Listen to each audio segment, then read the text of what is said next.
Iya, Bu. Halo, jelas tidak suara saya? Jelas, Bu. Jelas, Bu.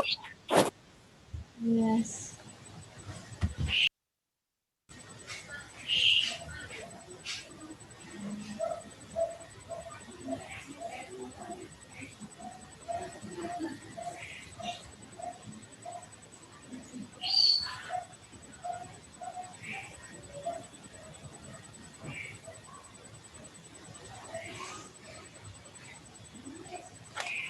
Baik, kita langsung masuk ke materi saja ya. Jelas kan suara saya?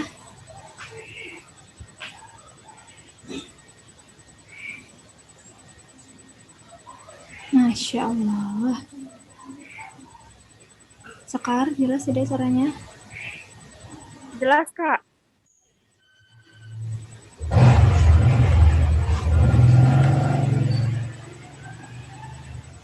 Nih, hari ini kita akan mempelajari materi pencemaran.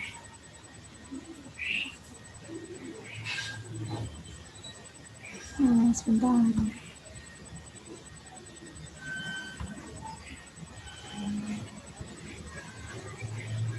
Materi pencemaran. Nah, bagaimana, jelas tidak? Jelas, Bu. Gambar PPT-nya udah terlihat? Terlihat, Bu. Terlihat, Bu. Ya, hari ini kita akan membahas materi pencemaran. Sebelumnya ada yang tahu pencemaran itu apa? Pengertian dari pencemaran? Ini jawab, Dok. Apa dikasih nilai tambahan nih? Ayo.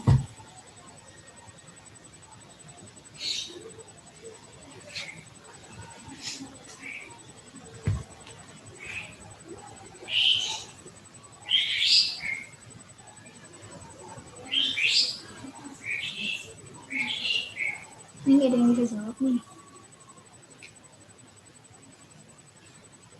Dikasih nilai tambahan yang kadang nggak mau. Siapa lagi yang baru masuk?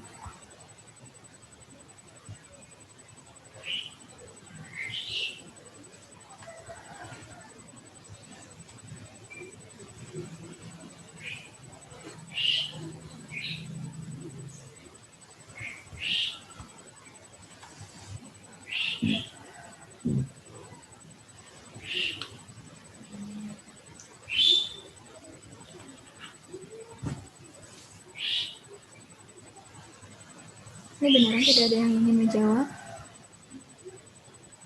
Pencemaran adalah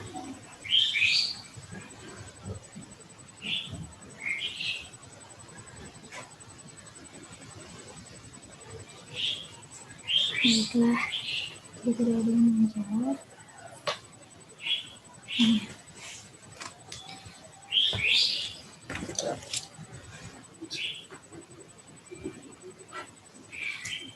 Pencemaran itu sendiri yaitu merupakan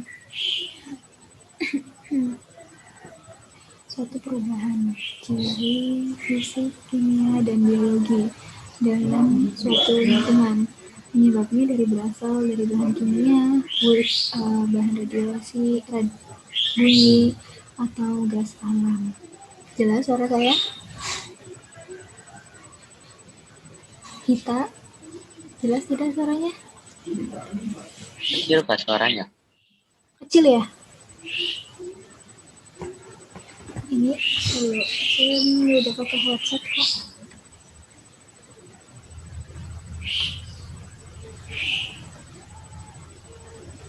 Halo, halo.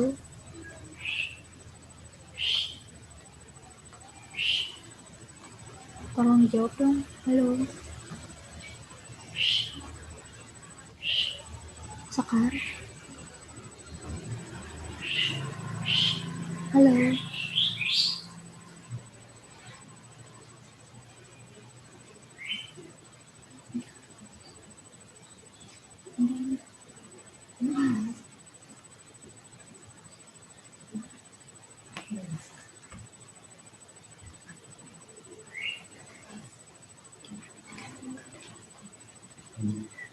Sebentar ya anak-anak, ini ibu lagi nyoba untuk pasang headset yang lebih tepat. Suaranya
baik, terdengar tidak suara saya?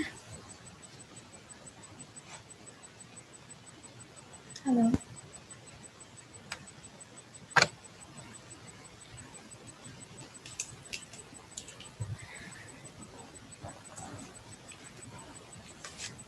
Terdengar jelas tidak ya?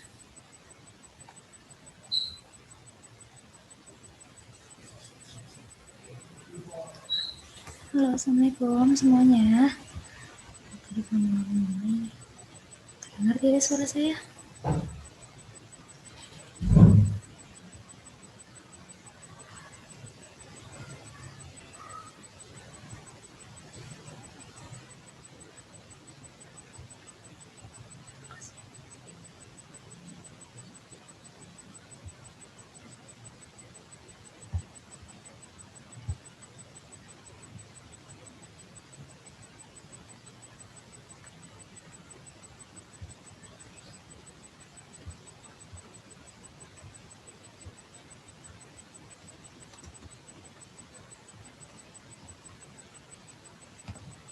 Halo, assalamualaikum semuanya.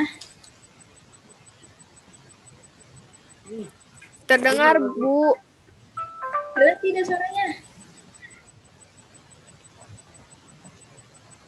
Terdengar Jelas, Bu, terdengar.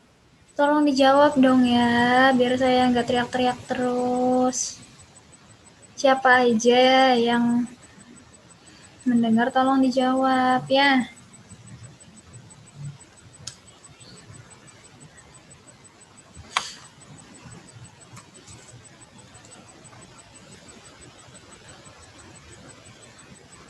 Baik, kita hari ini akan membahas materi pencemaran. Ibu ulang lagi tadi ya. Pencemaran yaitu merupakan suatu perubahan ciri fisik, kimia, biologi dalam suatu lingkungan yang disebabkan berasal dari kimia, bumi, radiasi, atau gas alam. Jelas suara saya?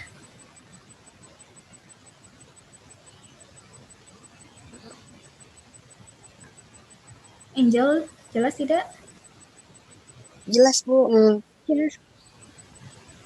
Keras kan suara saya? Enggak kecil? Ya, baik. Nah, subbab materi pada pencemaran yaitu ada keseimbangan lingkungan, ada polusi dan polutan, Kemudian yang ketiga ada pencemaran lingkungan. Keempat ada pengelolaan limbah. Nah, lingkungan ialah merupakan kombinasi antara kondisi fisik yang mencakup keadaan sumber daya alam seperti tanah, air, energi surya, mineral, serta flora dan fauna yang tumbuh di atas tanah maupun di dalam lautan, dengan kelembagaan yang meliputi ciptaan manusia seperti keputusan bagaimana lingkungan fisik tersebut. Lingkungan juga dapat diartikan menjadi segala sesuatu yang ada di sekitar manusia dan mempengaruhi perkembangan kehidupan manusia. Lingkungan terdiri dari komponen abiotik dan biotik.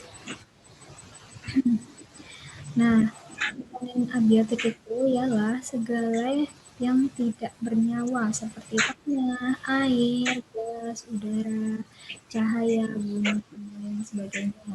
Kemudian, pada komponen biotik itu merupakan segala sesuatu yang bernyawa seperti tumbuhan, hewan, manusia, dan mikroorganisme yang mencakup virus dan bakteri. Jelas?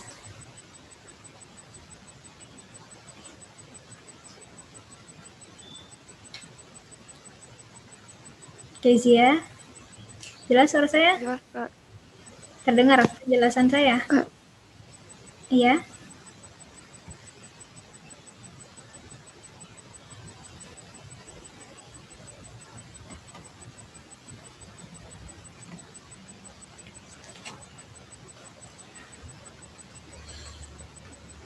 Kemudian ada pengertian lingkungan hidup menurut para ahli.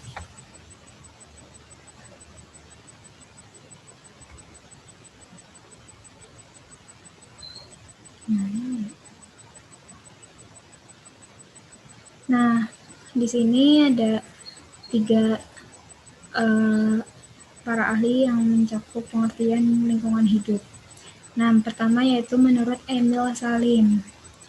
Menurut Emil Salim, lingkungan hidup diartikan sebagai benda, kondisi, keadaan, dan pengaruh yang terdapat dalam ruang yang kita tempati dalam mempengaruhi hal yang hidup termasuk kehidupan manusia.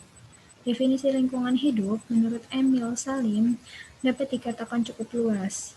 Apabila batasan tersebut disederhanakan, ruang lingkungan hidup dibatasi oleh faktor-faktor yang dapat dijangkau manusia. Misalnya, faktor alam, faktor politik, faktor ekonomi, dan faktor sosial. Kemudian ada Sujono. Beliau mengartikan lingkungan hidup sebagai lingkungan fisik atau jasmani yang terdapat di alam. Pengertian ini menjelaskan bahwa manusia, hewan, dan tumbuhan dilihat dan dianggap sebagai perwujudan fisik jasmani. Menurut definisi Sujono, lingkungan hidup mencakup lingkungan hidup manusia, hewan, dan tumbuh-tumbuhan yang ada di dalamnya. Kemudian ada yang ketiga, menurut Munajat Danu Saputro, lingkungan hidup adalah semua benda dan daya serta kondisi termasuk di dalamnya manusia dan tingkah perbuatannya yang terdapat dalam ruang di mana manusia berada dan mempengaruhi kelangsungan hidup yang lain. Dengan demikian, lingkungan hidup mencakup 2 lingkungan, yaitu ada lingkungan fisik dan lingkungan budaya. Jelas? Kezia? Jelas, Bu. Baik. Nah, lingkungan itu sendiri ialah segala sesuatu yang ada di sekitar kita. Komponen lingkungan dikelompokkan menjadi 2, yaitu ada komponen biotik dan komponen abiotik. Komponen biotik adalah komponen lingkungan yang terdiri dari makhluk hidup, meliputi hewan, tumbuhan, dan manusia. Lalu, komponen abiotik adalah komponen lingkungan yang terdiri dari makhluk tak hidup seperti udara, air, api, tanah, suhu, kelembapan udara, intensitas cahaya matahari, dan lain sebagainya.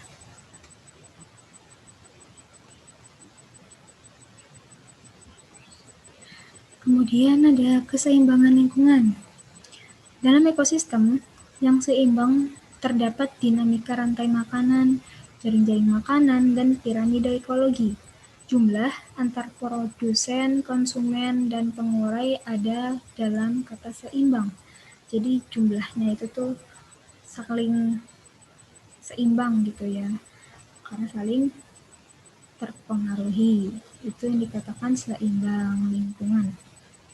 Nah, suatu lingkungan dikatakan seimbang bila semua komponen dalam lingkungan tersebut sesuai dengan fungsinya masing-masing. Fungsi komponen biotik dalam ekosistem antara lain ada produsen, yaitu penghasil, yaitu organisme yang dapat menyusun zat makanan. Lalu yang kedua ada konsumen atau pemakai, organisme yang memakai zat makanan yang dihasilkan oleh produsen. Dan yang ketiga ada dekomposer atau pengurai, yaitu organisme yang berperan sebagai pengurai sisa-sisa organisme lain. Pada umumnya, tumbuhan berperan sebagai produsen dan hewan berperan sebagai konsumen. Agar populasi seimbang ekosistem tetap terjaga, maka penurunan atau kenaikan jumlah populasi pada tiap jenis hewan ataupun tumbuhan harus dalam batas-batas tertentu. Nih, ada ciri-ciri lingkungan seimbang.